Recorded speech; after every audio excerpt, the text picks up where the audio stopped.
आज में आना तो मेरे को यहाँ 4 बजे था, लेकिन लगातार मीटिंगों के कारण मैं नहीं आ पाया, थोड़ा लेट हुआ। निश्चित रूप से उसके लिए मैं आप सभी से क्षमा चाहता हूं।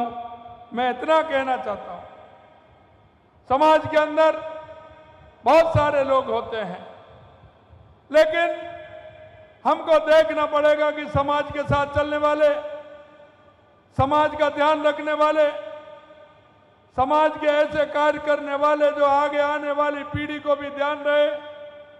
मैं ऐसे भाई संत राम दुलारिया जी की पुण्य स्मृति में चिकित्सालय का निर्माण हुआ है। ये भवन मानव मात्र की सेवा के प्रति कृत संकल्प है।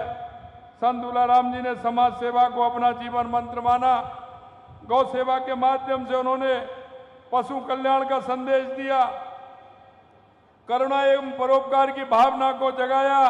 उनकी स्मृति में अस्पताल का निर्माण उनके आदर्श के प्रति सच्ची श्रद्धांजलि होगी। एक बार संत दूलाराम जी को ताली बजा करके उनको भी याद करना चाहिए।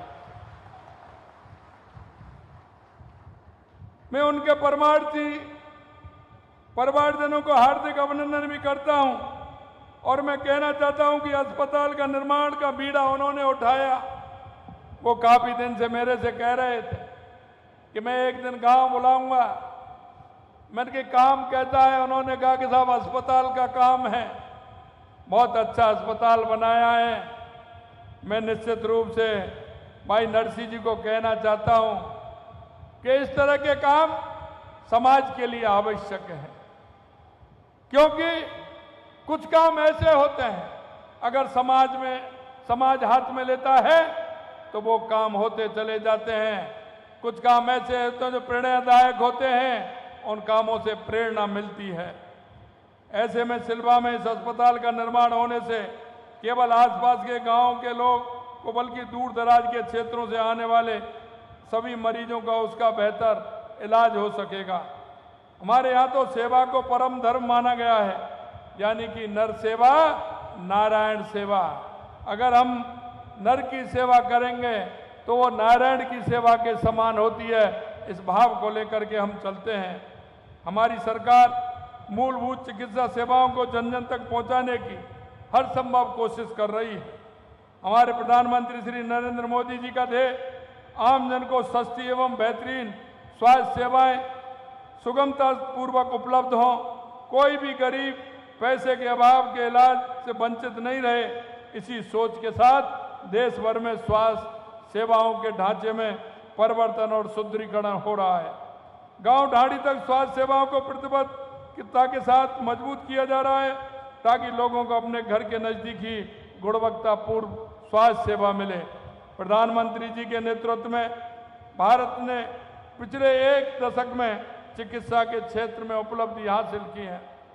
मैं आपसे इसलिए कहना चाहता हूं, आपने देखा होगा 2014 के बाद देश के यशस्वी प्रधानमंत्री जी के नेतृत्व में जिस तरह से चिकित्सा सेवाओं का काम हुआ है, यही नहीं, मैं आपसे कहना चाहता हूं 2014 के बाद आपने देश के अंदर परिवर्तन देखा होगा।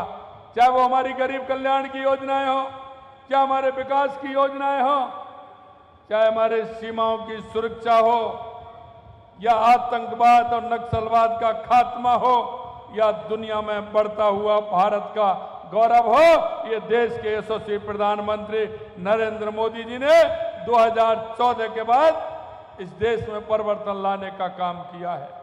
हम आपसे कहना चाहते हैं, हमने भी हमारे बजट में काफी घोषणाएं की हैं और हमने वो बातें की हैं।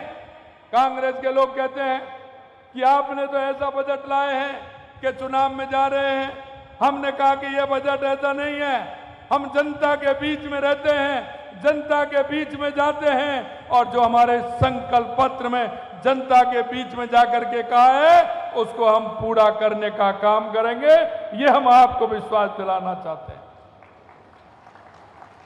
मित्रों, आज हमने बजट देकर के ये भी एक बात की है, क्योंकि पहले जो राजनीतिक दल जो सबसे ज्यादा इस देश पर प्रदेश पर राज किया है, वो घोषणाएं इस तरह से करते थे कि इस विधानसभा के लिए कर दी है, मेरी विधानसभा है, वो विधानसभा किसी दूसरे दल की है। हम आपसे कहना चाहते हैं, हमने 200 विधानसभाओं में हमने बजट में काम दिया है, क्योंकि 8 करोड़ राजस्थान की जनता हमारी जनता है। 8 करोड़ राजस्थान के लिए बजट देने का काम हमारी सरकार ने किया है। मैं कहना चाहता हूं, एक भी विधानसभा ऐसी नहीं होगी जिसमें कोई ना कोई काम हमारे बजट में हमने नहीं दिया होगा।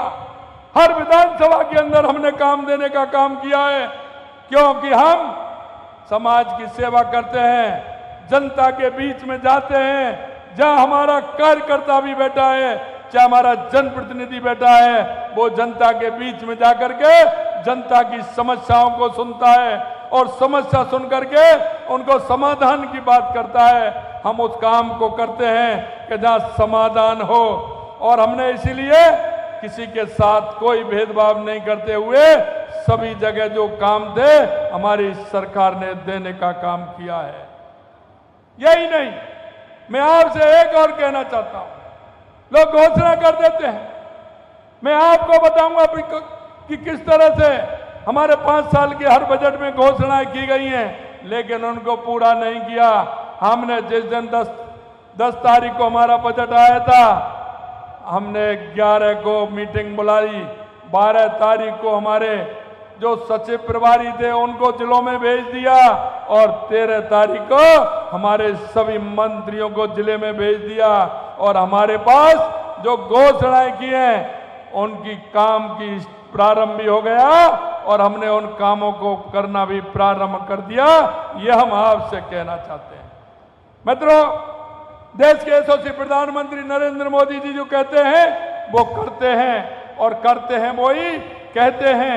इसलिए हम कहना चाहते हैं कि 2014 के बाद देश के यशस्वी प्रधानमंत्री जी ने राजनीतिक दलों को और राजनेताओं को बदलने के लिए मजबूर कर दिया है, क्योंकि वो जो कहते हैं वो करते हैं। और नहीं तो आपने देखा है, गरीबी हटाओ के नारे कब से लग रहे हैं, लेकिन उन्होंने गरीबी हटाओ के नारे दिए थे, लेकिन गरीबी से उनका कोई संबंध नहीं रहा। और मैं यही आपसे कहना चाहता हूं, हम सामाजिक सरोकार के कार्य भी करते हैं। देश के यशस्वी प्रधानमंत्री नरेंद्र मोदी जी ने, जब उनको लगा कि देश में जिस तरह की गंदगी का वातावरण है, उन्होंने 2014 में ही आकर के सबसे पहले लाल किले से स्वच्छता का कार्य प्रारंभ किया। और आप देख सकते हैं कि पूरे देश के अंदर स्वच्छता का किस तरह से वातावरण बना है। यही नहीं, आपने देखा होगा कि लिंग अनुपात में कमी आ गई थी, हमारी बेटियों की संख्या घट रही थी। देश के यशस्वी प्रधानमंत्री नरेंद्र मोदी जी ने हरियाणा से प्रारंभ किया बेटी बचाओ बेटी पढ़ाओ, और वो काम भी हुआ। और पिछले 5 सालों में उसमें कितना बड़ा अंतर आया है, ये आपको देखने को मिल जाएगा। और अभी आपने देखा होगा, 5 जून पर्यावरण दिवस के अवसर पर देश के यशस्वी प्रधानमंत्री नरेंद्र मोदी जी ने पर्यावरण को सुधारने के लिए, हमारा पर्यावरण अच्छा रहेगा तो बारिश अच्छी होगी। आपने देखा होगा कोरोना के समय में किस तरह की परेशानियां हुई थी। 5 जून पर्यावरण दिवस के अंदर उन्होंने एक नारा दिया, एक पेड़ मां के नाम, एक पेड़। और आपने देखा होगा एक पेड़ मां के नाम, और राजस्थान की सरकार ने एक पेड़ मां के नाम के अभियान के लिए 7 करोड़ पेड़ लगाने का अभियान राजस्थान की सरकार ने लिया है। मैं आपसे इसलिए निवेदन करना चाहता हूं, हम भी एक इस प्रदेश के देश के नागरिक होने के नाते हम सभी का कर्तव्य भी बनता है। और कर्तव्य हमारा यह बनता है कि क्योंकि हम पहाड़ों को भी पूजते हैं, हम नदियों को भी पूजते हैं, हम वृक्षों को भी पूजते हैं। और राजस्थान तो वो धरती है जो वृक्षों के लिए मां अमृता देवी ने और उनके साथ 365 लोगों ने अपने आप को आत्मसर्गित कर दिया। ये राजस्थान की भूमि मां अमृता देवी की भूमि है। मैं आपसे यही कहना चाहता हूं, हम सभी का एक नागरिक होने के नाते कर्तव्य बनता है। हमारी केंद्र सरकार की योजनाएं, हमारी राज्य सरकार की योजनाएं हर गरीब के लिए, क्योंकि जो हमारी योजना है वो उस अंतिम पंक्ति में व्यक्ति जो बैठा है उसके लिए हमारी योजनाएं हैं। क्योंकि हम अंत्योदय को लेकर के चलते हैं, पंडित दीनदयाल उपाध्याय के अंत्योदय को, जो अंतिम पंक्ति में जो व्यक्ति खड़ा है, जिसको आवश्यकता है। मैं आपसे भी निवेदन करना चाहता हूं, भाई नरसिंह जी जितना बड़ा काम कर रहे हैं, हम सबका भी दायित्व बनता है कि मेरे पड़ोस में, मेरे मोहल्ले में, मेरे गांव में ऐसा कौन सा व्यक्ति है जिसको सरकार की योजनाओं की आवश्यकता है, और उस योजना का लाभ दिला करके उस व्यक्ति को सहारा देने का काम हम कर सकते हैं। मैं आपके माध्यम से यही कहना चाहता हूं कि हम उन व्यक्तियों को आगे लाएं जिनको आवश्यकता है। कभी कभी हम देखते हैं दिए तले अंधेरा दिखता है। हमारे पड़ोस में, हमारी गली में, हमारे मोहल्ले में कोई ऐसा व्यक्ति, ऐसी कोई माता, ऐसा कोई दिव्यांग भाई होता है जिसको आवश्यकता होती है। ऐसा कोई पढ़ने वाली हमारी बहन या भाई हो सकता है जो शिक्षा लेना चाहता है, लेकिन उसकी शिक्षा लेने की स्थिति में नहीं है।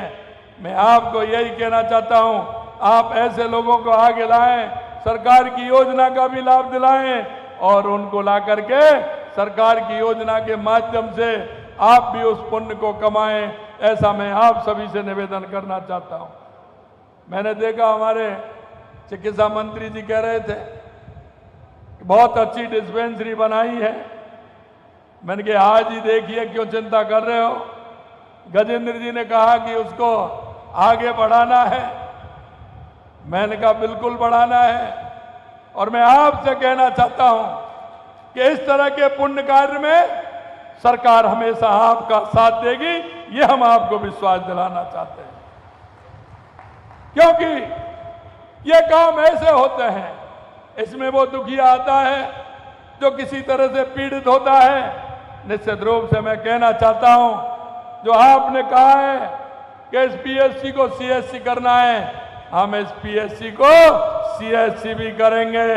आगे जो काम होगा, नरसिंह जी से और भी कहेंगे कि आगे जो काम होगा वो भी आप कराएं। निश्चित रूप से आप इस पुण्य के काम को करते जाइए। हमारी सरकार किसी भी तरह से पीछे नहीं रहेगी, ये मैं आपको विश्वास दिलाता हूं। भाई और बहनों, समाज के अंदर इस तरह के जब काम होते हैं तो कई लोगों के मन में भाव पैदा होते हैं। मैं आपसे यही कहना चाहता हूं, क्योंकि पेट तो हर व्यक्ति पालता है। चिड़िया भी अपने बच्चों को दाना लेकर के आती है, वो चुगाती है। लेकिन मैं यही आपसे निवेदन करना चाहता हूं, समाज के लिए भी कोई काम बड़ा नहीं होता है। हम भी ऐसे सामाजिक सरोकार के कार्य में जुड़ करके किसी भी क्षेत्र में जुड़े, गौ सेवा के लिए जुड़े, अस्पताल के लिए जुड़े, शिक्षा के लिए जुड़े, पर्यावरण के लिए जुड़े। मैं आप सभी इतनी बड़ी संख्या में आए, सभी से आह्वान करना चाहता हूं कि आप आए, ऐसे कार्यों से जुड़े, और जुड़ते हुए हमारे इस राजस्थान को एक विकसित राजस्थान बनाने का काम करें।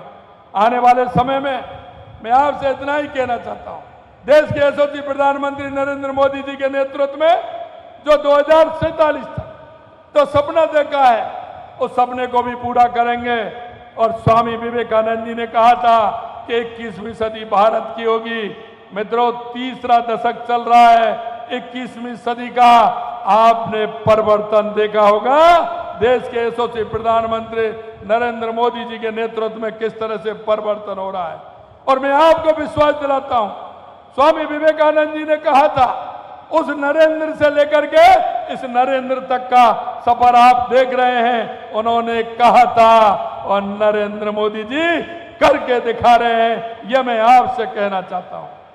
मित्रों, अंत में मैं आपसे इतना कहना चाहता हूं कि आप सब लोग 11 बजे से आए हैं। निश्चित रूप से काफी समय आप सभी को हो गया है। मैं आप सभी को दिल की गहराइयों से बहुत बहुत धन्यवाद और साधुवाद देना चाहता हूं। भाई भमड़ जी, नरसिंह जी, पूनम जी को मैं बहुत बहुत धन्यवाद देना चाहता हूं कि आप इस तरह के कार्य करते रहें और भगवान आपसे इस तरह के कार्य करवाता रहे, इस तरह की कामना करता हूं। आप सभी लोग आए, आप सभी को बहुत बहुत धन्यवाद। नमस्कार, जय हिंद, जय भारत, जय राजस्थान।